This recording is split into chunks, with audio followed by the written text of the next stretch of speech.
ada di sini, kami mohon sebesar-besarnya untuk tidak membuat kebisingan sedikit pun, karena kita akan ada sesi rekaman di sini. Nanti bisa ditonton setelah selesai. Dan mohon untuk tidak tepuk tangan sebelum benar-benar selesai. Jadi tidak ada sesi tepuk tangan sama sekali. Dimohon juga untuk jangan keluar masuk pintu karena nanti lightingnya akan terganggu yang di sini. Ia berlalang dengan penuh halang-halang seraya mampu dengan arah di tangannya.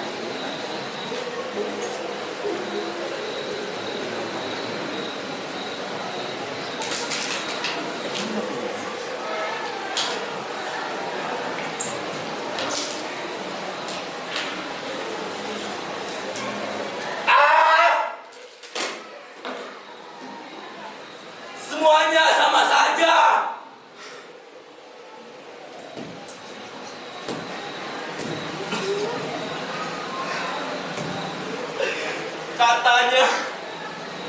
Katanya hidupku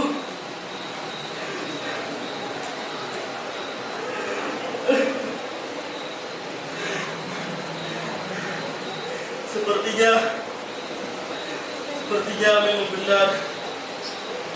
Aku adalah seorang pendosa yang kotor.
Ken Arok kini melantung sambil meminum arak di tangan dirinya hingga ia tertidur di sebuah lembah hitam yang amat gelap.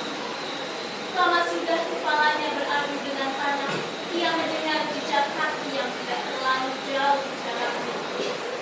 Lembah itu seketika mengungkap cahaya amat terang.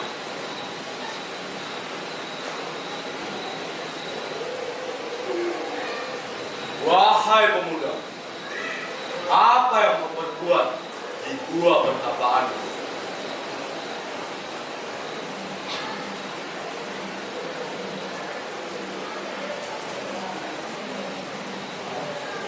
Siapa yang kau maksud, orang tua?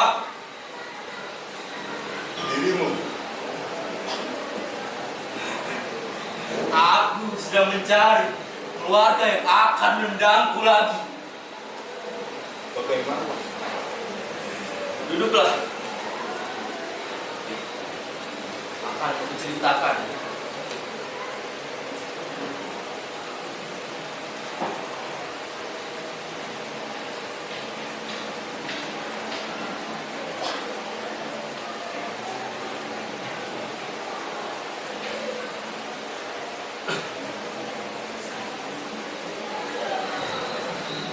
Ken Arok dengan pakaian lusuhnya itu berkelana ke dalam hutan. Matanya menangkap sesosok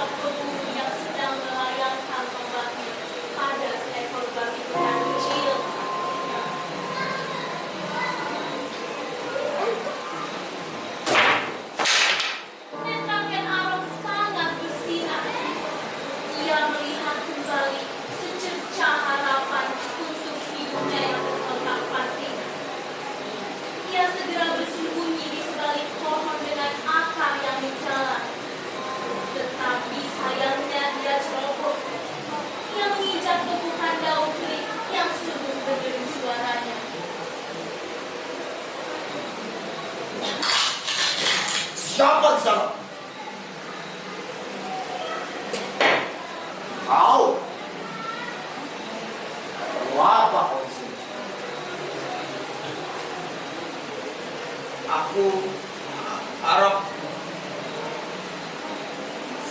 sahaja ingin belajar berburu, Tuan. Sedari tadi aku memperhatikanmu.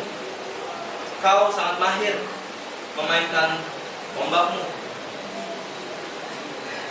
Ya, semua orang juga tahu kalian tombak. Tidak perlu kamu mengujiku anak muda. Di mana ayah dan ibumu? Ayah dan ibuku, mereka mengusirku, Tuan.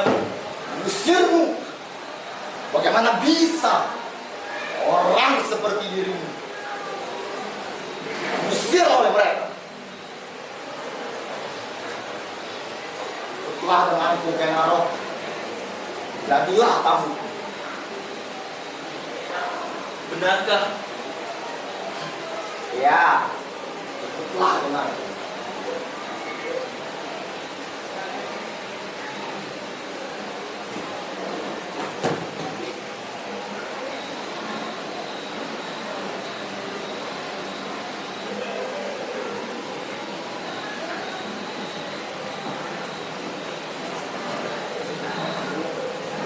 Hari demi hari, Ken Arok, Pramu Samparan, dan istrinya telah tinggal satu rumah. Ken Arok yang memang terkenal sebagai judi semakin mengikuti kebiasaan Pramu Samparan yang juga menjadi bagian judi di sekitar asrama. Mengetahui hal ini, sang istri tersulut emosi karena banyaknya uang simpanan keluarga yang dihabiskan akibat kejadian kedua lelaki.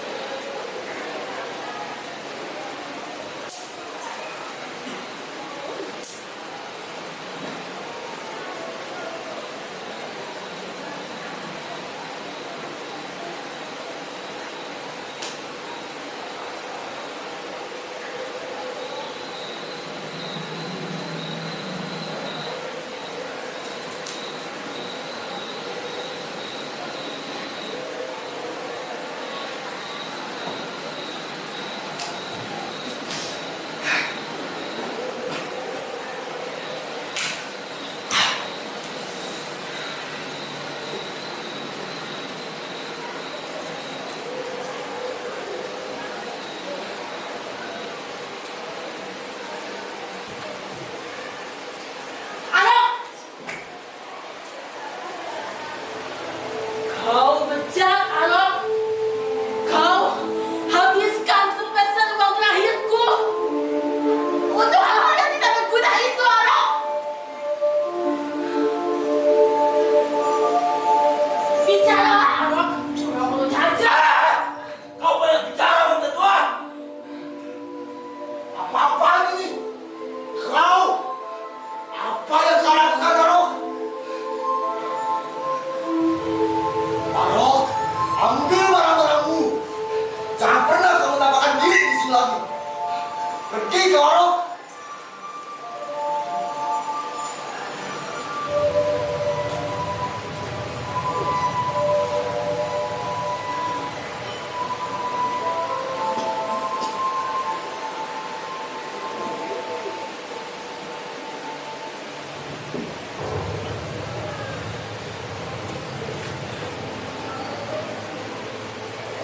Ken Arok melunas. Pegawai melihat itu segera menghentikan semedinya. Ia mengangkat Ken Arok dan berkali-kali mengujarkan bahwa Ken Arok adalah Brahmana sesungguhnya yang selama ini dia cari. Pergilah denganku, Arok. Aku tidak akan membuangmu seperti yang mereka lakukan. Aku tidak percaya lagi. Kau adalah titisan Dewa Wisnu. Suatu hari, akan menjadi pemimpin yang hebat, yang amat berkuasa. Aku akan menjamin kemakmuran bagi tubuhmu. Dulu, apabila kemakmuran itu tidak mengalami. Baiklah. Jika kau berbohong, aku sendiri yang akan menggantung kepalamu di gua ini. Lakukan saja, Arok. Tanganku tidak akan meleset. Kemari. Aku akan membuatmu menjadi pengawal. Aku tidak ingin menjadi pengawal. Aku ingin menjadi penguasa. Seperti yang Papa katakan. Masih banyak yang harus kau lalui. Kau menjadi seorang penguasa hebat. Apa itu? Katakanlah. Menjadi seorang penguasa harus bisa bertarung dengan ambisi.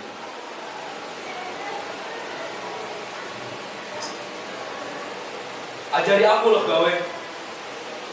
Mari, aku akan mengajari.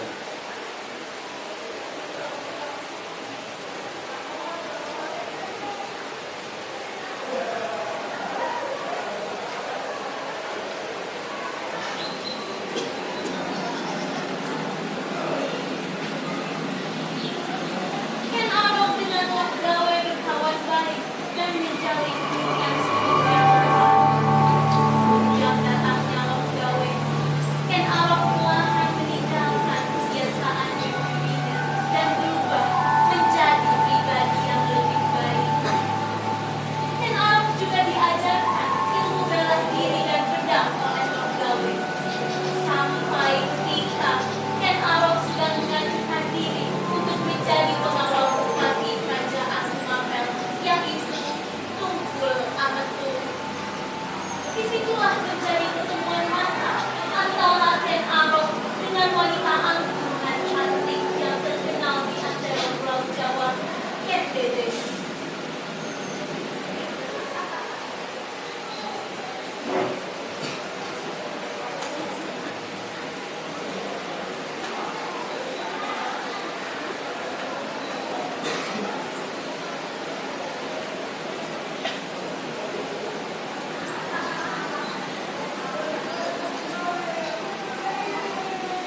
Hei lo gawe, perhatikan pakaianku.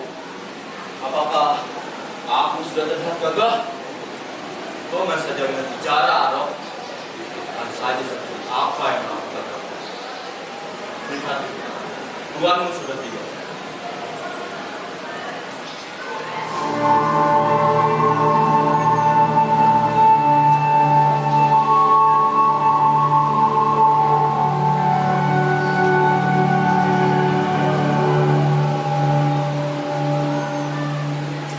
Loh gawe, gimana orang kau katakan akan menjadi pengawalku?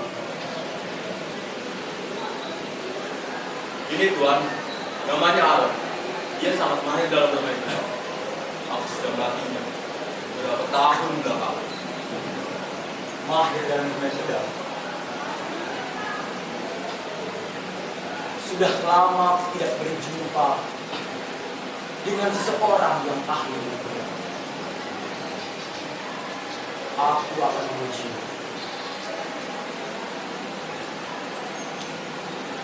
Izinkan aku menjadi pengawal setiamu, Tuan. Buktikan kepadaku bahwa kau pantas menjadi pengawal. Kalahkan pengawal terbaikku dalam 1 lawan 1.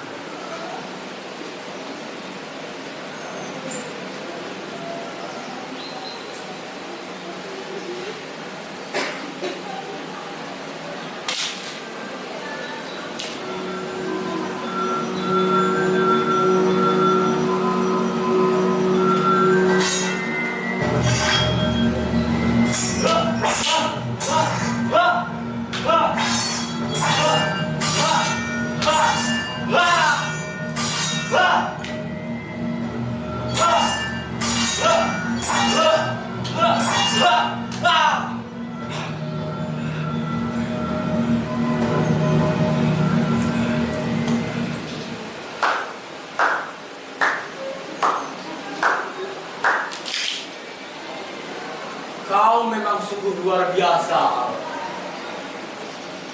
Jadilah pengawal. Aku akan mempercayaimu sepenuh raga. Terima kasih, Tuanku. Ken Arok mengatakan hal itu seraya melirik dengan penuh asa ke arah Ken Dedes yang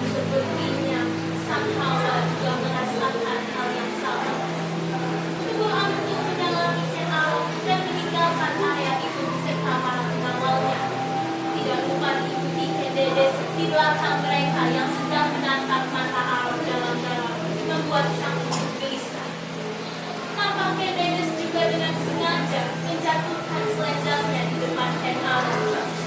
Tercium oleh ibu Ken Arok, harum wangian dari berlinang Ken Dennis yang seketika membuat rasa dalam dirinya menggebu-gebu.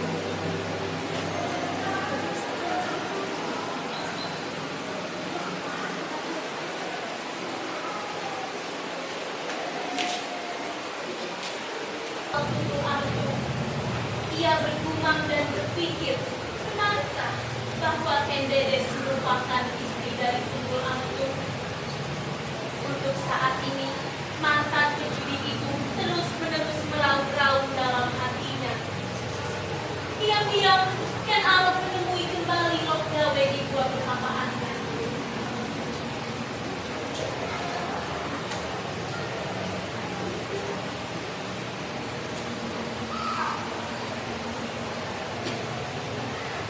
Lok Gawe, kau tidak bosan dengan semedikmu ini?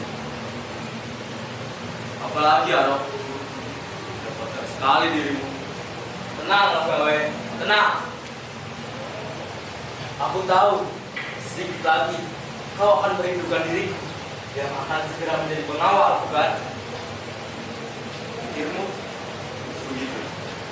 Lantas, cara apa yang membuat kita datang lagi kemarin?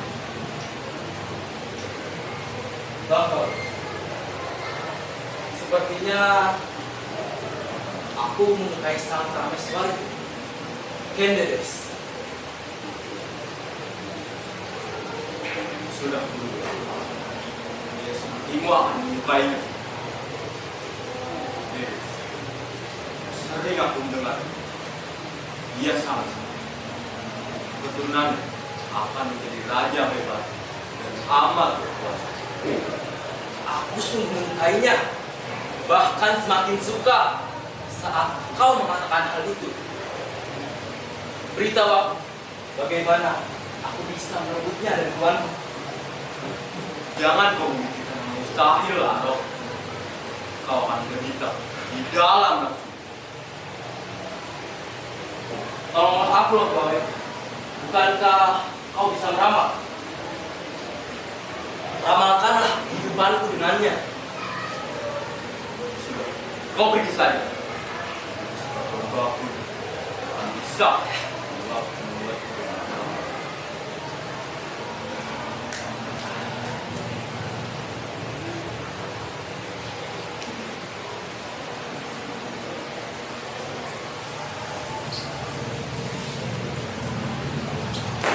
Ken Arok kini kesal dan pergi dari gua perhampaan itu. Meskipun dia menghormati Lok Gawe, ia sama sekali tidak membencinya. Karena dia tahu bahwa Lok Gawe lah yang menyelamatkan kehidupannya. Kini Ken Arok tertidur di bangsal benaunnya yang baru. Memang tidak terlalu nyaman, tetapi setidaknya bukan di gua lagi.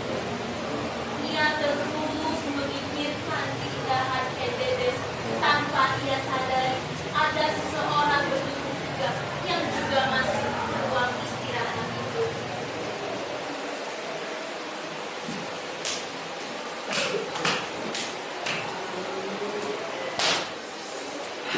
orang tua itu selalu saja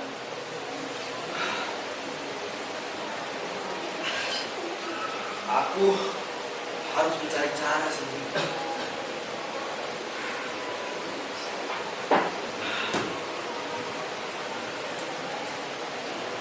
Kendedes, dia begitu indah.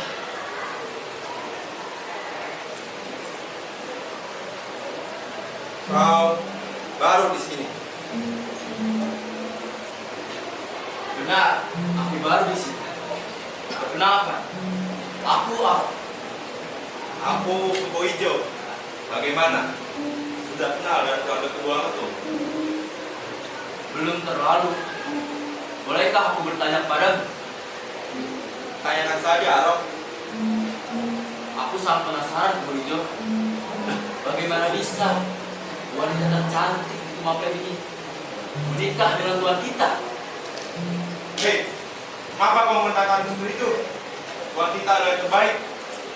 Ia sangat pantas dengan Dedes. Sepertinya dia orang yang hebat ya. Ya, benar. Maafkan aku begitu. Aku sudah terlalu lancar kan? Baiklah, tidak apa-apa. Rob.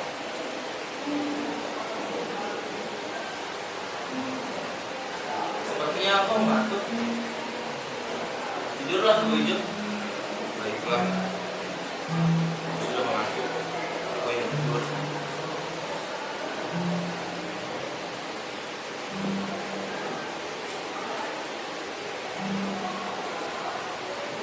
Kau boleh ingat begitu. Diingat. Aku tidak diingat. Kau yakin tidak diingat? Sungguh, aku tidak diingat. Kau ingin arah? Sedikit saja. Ada sungguh. Memangnya ini rumahmu? Kau tidak percaya?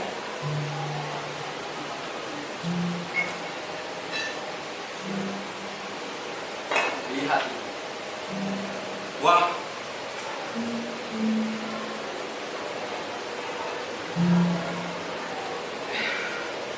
kau memang benar seorang pendosa, Rob.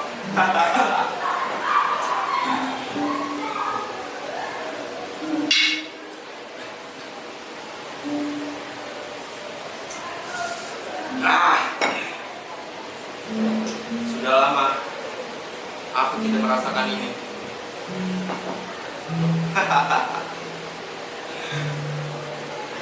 Ngomong-ngomong, apakah kau tahu begitu bagaimana Mendeles bertemu dengan Nubula Metu? Dan Dedes, wanita itu sungguh sangat cantik. Kalau Tuhan kita belum nikahinya, aku pun ingin memilangnya.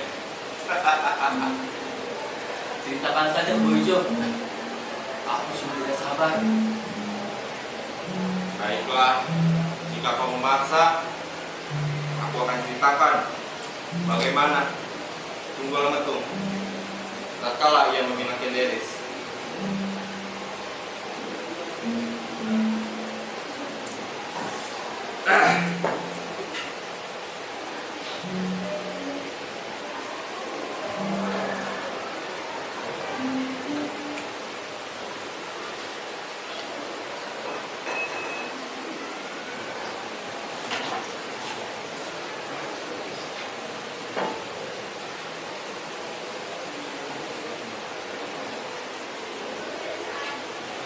Siang itu di pasar terlihat Tunggul Ametung bersama para pengawalnya memenuhi atmosfer di sana. Tunggul Ametung tertangkap sedang mengintai beberapa wanita desa yang tengah berjualan.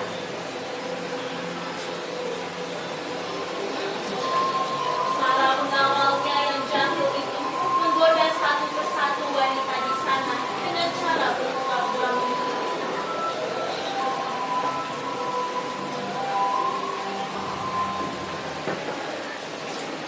Selamat siang, bintang hatiku. Selamat Kamu lagi beresin apa? beresin hidupku.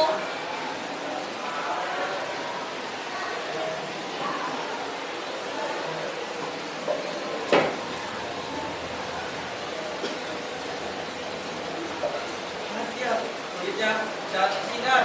Ya benar. Aku penasaran apakah dia memiliki suami. Yang tidak, aku ingin mengenalnya. Kau wanita cantik itu, Livi. Kau bisa melihat kau pesonaku.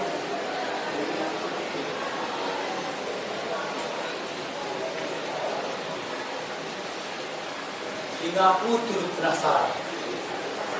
Apa yang sebenarnya sedang kalian bicarakan? Tidak, saja. Bergurau. Beritahu aku cepat. Siapa yang kalian bicarakan?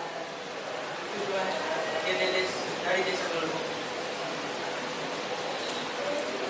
Lalu, apa lagi yang kalian ingin? Pergilah. Hei, biarkan. Dedes. Ya, Dia mengadu aku Dedes. aku melihatmu sendiri sekali.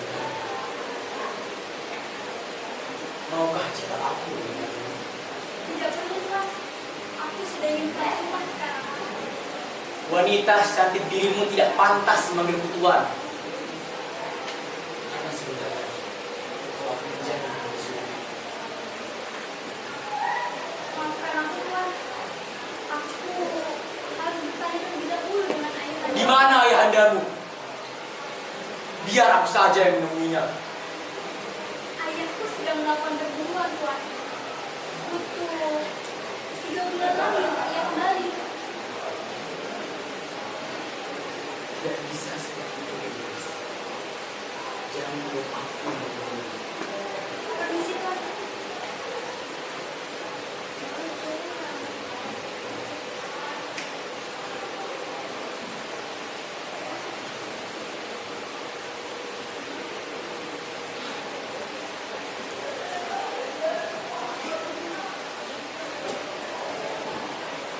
Dedes mempermisikan dirinya untuk meninggalkan pasarnya tersebut.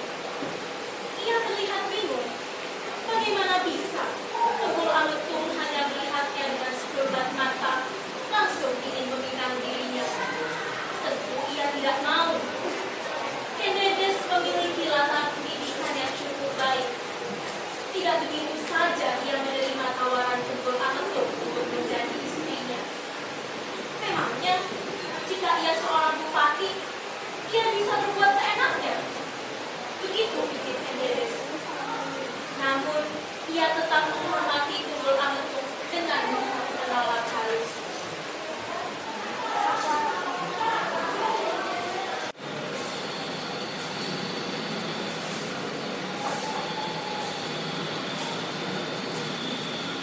Cepatlah ikut saya. Tolong! Cepatlah.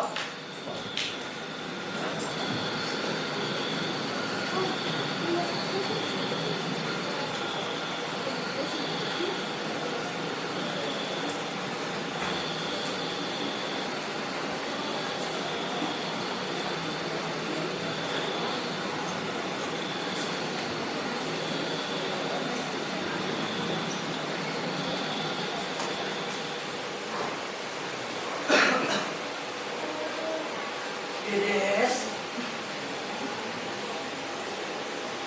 putriku, ayah membawakan hasil buruan untukmu. Ayo kita hidangkan sama-sama.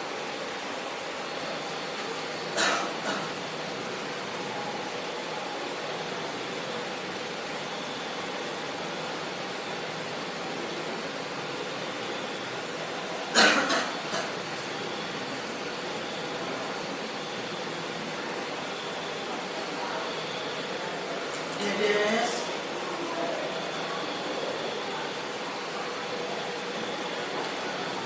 gimana kau Dedes?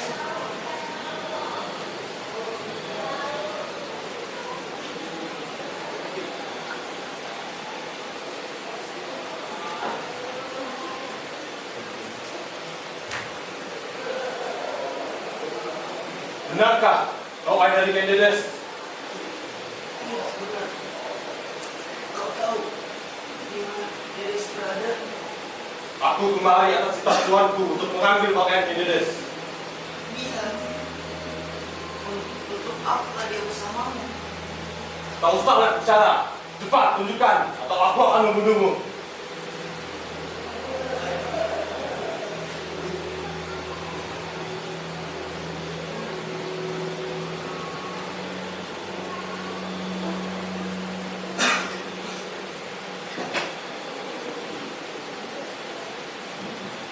Cepatlah.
Pengawal!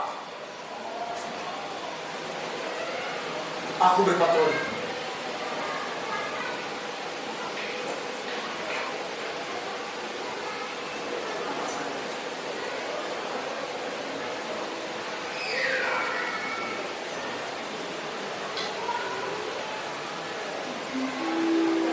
Sampai saat Tunggul Ametung berpamitan dengan Dedes, sang preman Trames Wahyu di tangannya.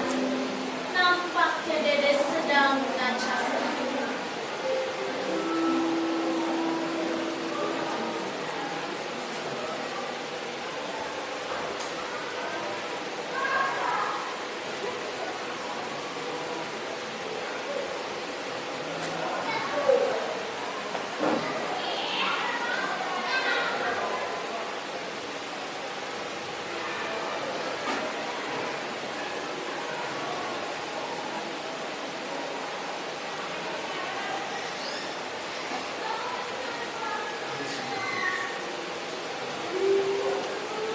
Aku mendapatkan mandat dan memasukkan kita di sini.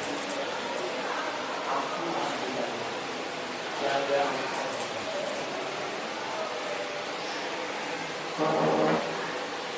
aku mencintaimu. Aku berjanji akan menjaga.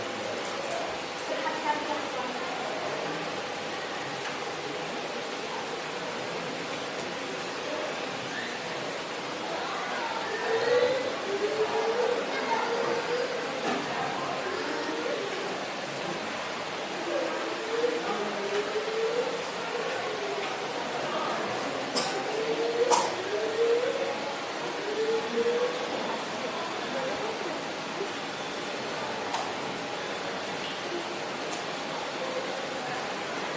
Prameswari, maaf telah mengganggumu. Aku ingin mengembalikan selendangmu. Tidak perlu, Arok. Aku tahu kau menyukai. Maaf sekali lagi Prameswari. Aku tahu, aku cuma mau.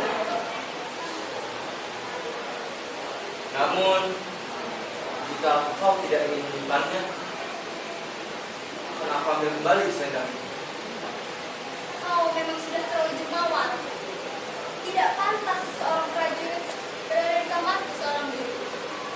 Maaf sekali lagi Prameswari. Aku izin keluar. Jangan terperanjat dengan apa yang kukatakan, Arok. Pantasnya kau memang tahu. Aku dipilih oleh keluarga. Namun, tak ada cinta untuk.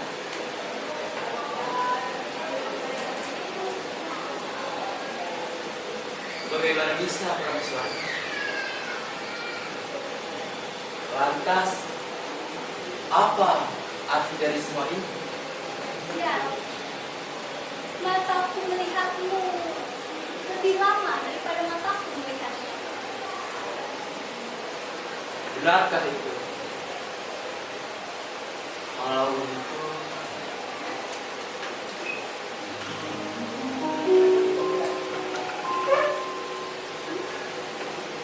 di sebalik mata bisa kau merasakannya. Apa yang kurasakan? Kau mencintaiku,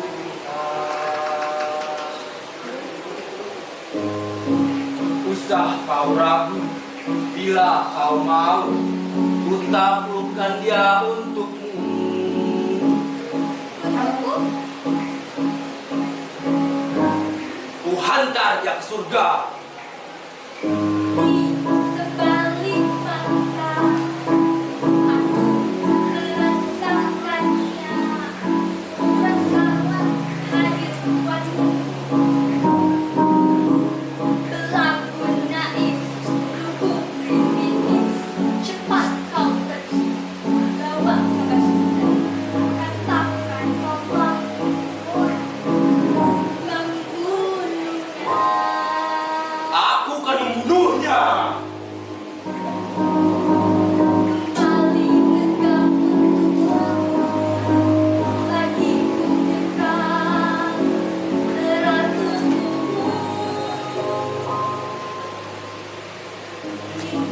Sebalik mata aku merasakannya. Ku hidup jaya Kukir kita denganmu selamanya. Sebalik mata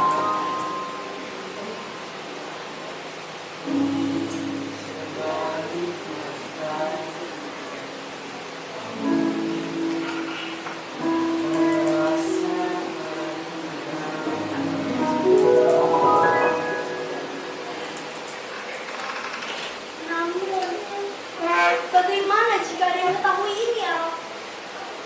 aku akan mengorbankan diriku, Prameswari. Tidak, jangan lakukan itu. Lantas, apa yang harus kita lakukan? Aku akan bertindak seolah aku tak tahu. Dan kau juga harus bertindak seolah bukan kau yang melakukan pembunuhan ini. Kau benar, Prameswari. Aku akan meminta seseorang yang ahli dalam membuat keris. Lalu, aku akan memberikan keris itu pada Kebo Ijo, agar semua orang mengira Kebo Ijo lah yang membunuh Tunggal Tung. Tapi siapa orang yang ahli dalam membuat keris itu? Dia adalah Burani. Namun, ini tidak akan mudah. Aku mempercayaimu. Arok.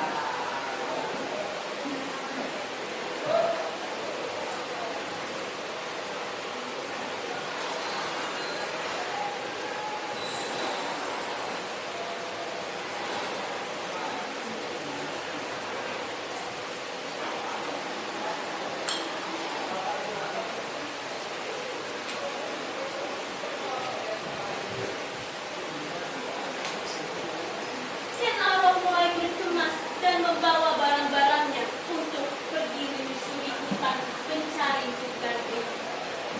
Sampai Ken Arok menemukan sebuah gubuk dan perlahan masuk ke dalamnya.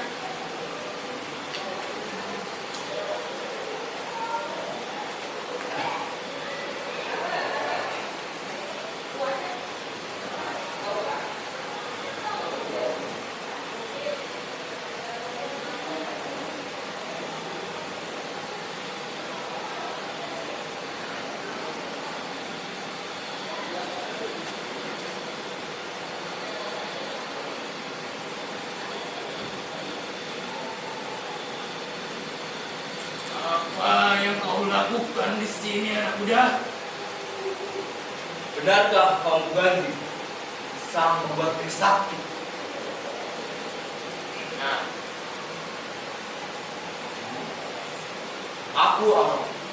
Aku diperintahkan tuanku untuk mencari keris paling sakti di Mapel ini. untuk apa tuanmu membutuhkan keris sakti itu? Tuanku membutuhkan keris sakti untuk membunuh seorang dengan mudahnya. Ia membutuhkannya setelah membunuh. Bisakah kamu buat keris sakti untuk tuanku? Pembuatan keris sakti membutuhkan waktu yang cukup lama. Ini tidak bisa cepat, anak muda. Berapa lama waktu yang harus ditunggu? 6 bulan. 6 bulan? Aku akan menyelesaikannya pada bulan ke-6 saat purnama tiba.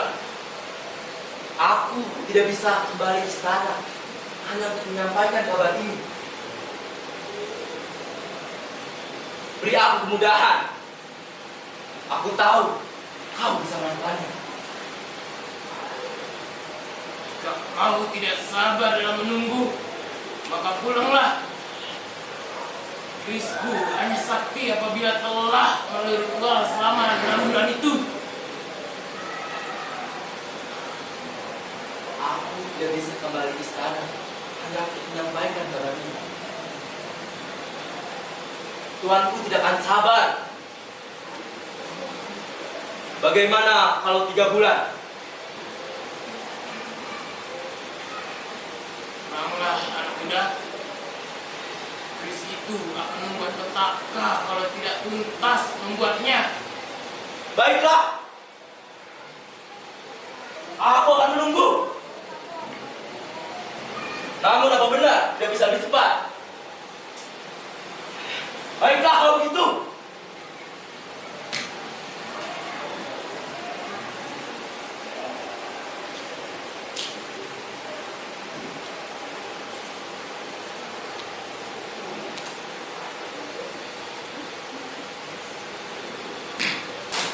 Buka ini.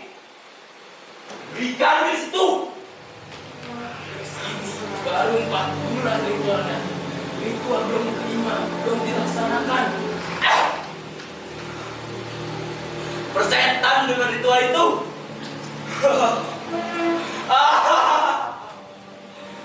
Akhirnya keris sakti berada di tangan. Arok!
Sebenarnya keris ini bukan tujuan, melainkan untuk membunuhnya. Sebelum itu, aku sendiri yang akan membunuhnya dengan keris sakti ini. Marilah! Arok! Di situ akan membuat petaka selama hidup mereka. Siapa peduli? Aku sudah mendapatkan keris.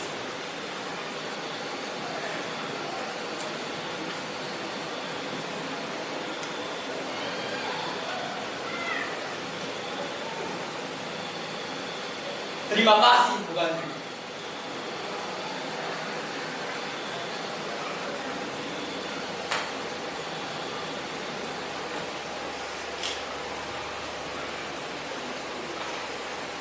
Jauh sebelum Ken Arok menyiasatkan niat kejinya untuk membunuh Tunggul Angku, ia sudah mempersiapkan dengan baik siapa yang akan dijadikan kambing hitam.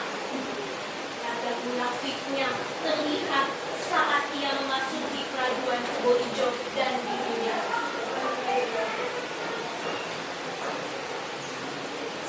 Hei, Boijo. Lihatlah apa yang kumiliki.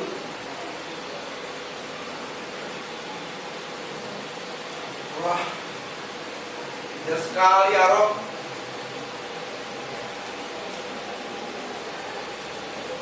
Keris ini untukku. Tentu saja, Pak.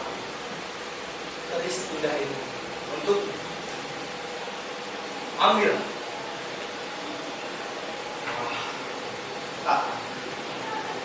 Indah sekali Arok. Tunjukkan ke seluruh pengapel siapa pemilik keris ini. Akan buktikan siapa pemilik keris indah ini.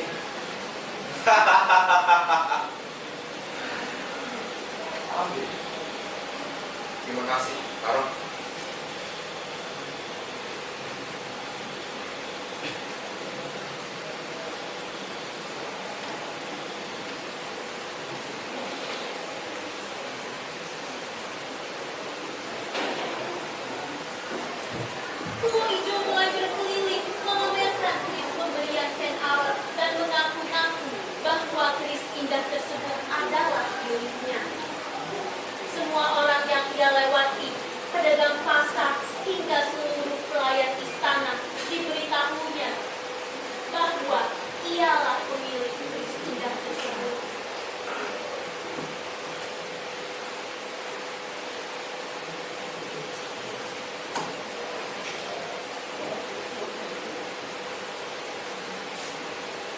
Hei, lihatlah.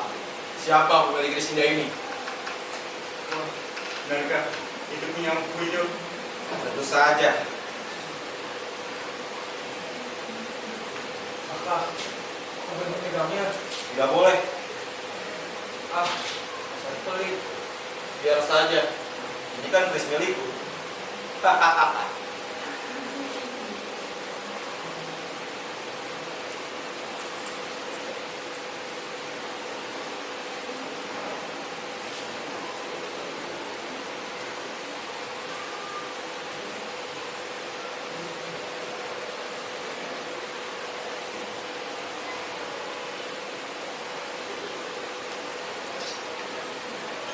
Tengah malam, di saat semua orang mengetahui bahwa kris tersebut adalah milik Kubo Ijo, Ken Arok mengambil kris tersebut dan menuju kamar sang tuan.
Bagaimana bisa, Prameswari?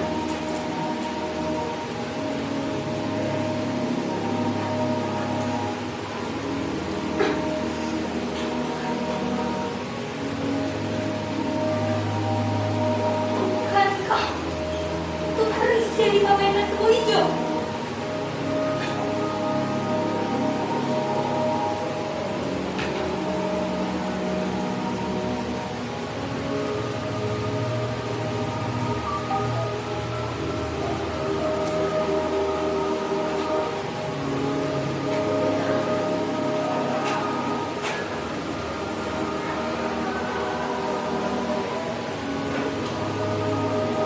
Sungguh kejam.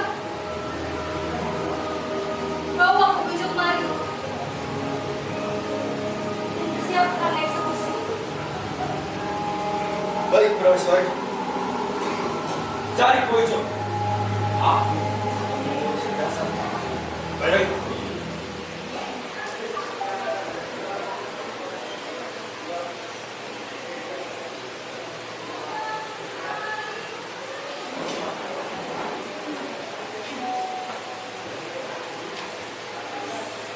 Ken Arok dan Ken Dedes, keduanya sangat bermuka dua, berkata kejam, seolah mereka naif. Memang benar, cinta mampu menciptakan kedua insan bisa melakukan apa saja untuk mewujudkannya.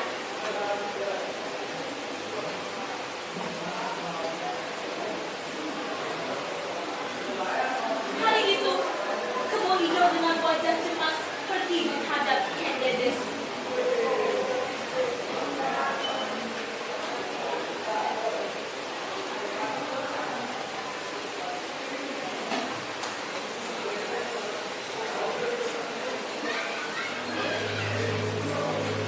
Berutut!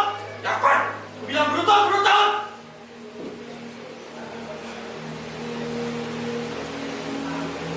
Benarkah kamu yang membunuh suamiku? Tidak. Bukan aku yang membunuhnya.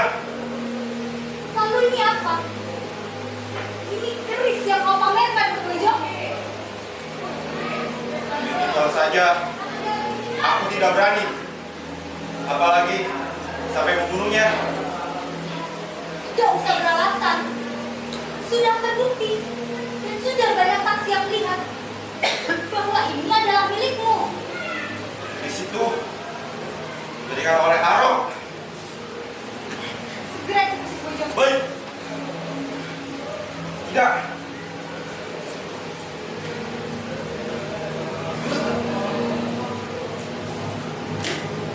Ban, tarik balik Tuan. Hukum yang mengetahui pertumpahan darah di balik layar yang terjadi. Hal ini menjadi rahasia kerajaan Pemapel. Lebih lagi tahta kosong yang sedang menghantui. Namun, ingatan akan tragedi ini tidak berlangsung lama. 1 bulan setelah ini, pria suci yang terkenal di Pemapel dengan sebutan Lord Gawe mengumumkan ke seluruh rakyat Pemapel bahwa dia telah meramal akan ada seseorang titisan Dewa Wisnu yang sedikit lagi menikahi Ken Dedes dan meraih tahtanya sebagai raja di Pemapel. Wahai warga Tumapel, tanah ini telah berganti kuasa.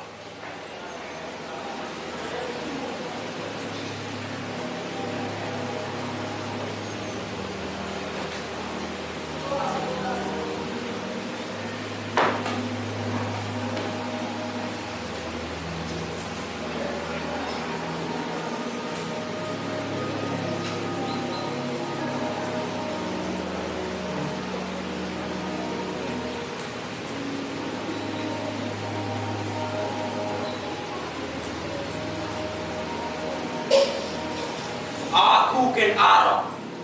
Tumapel akan berjaya di bawah kekuasaanku.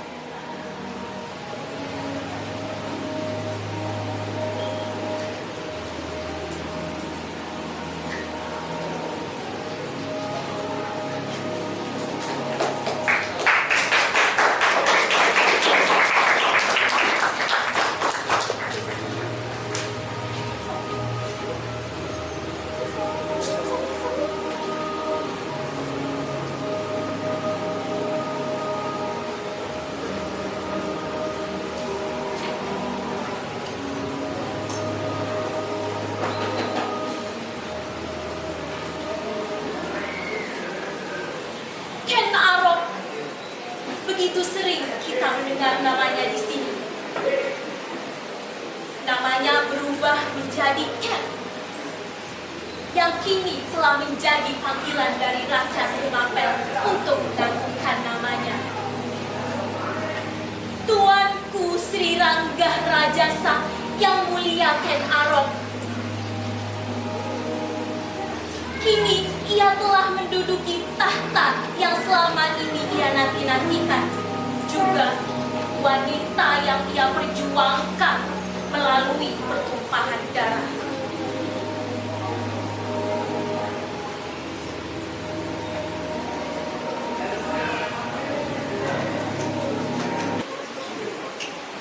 Kami dari kelas 11-9 mengucapkan terima kasih dan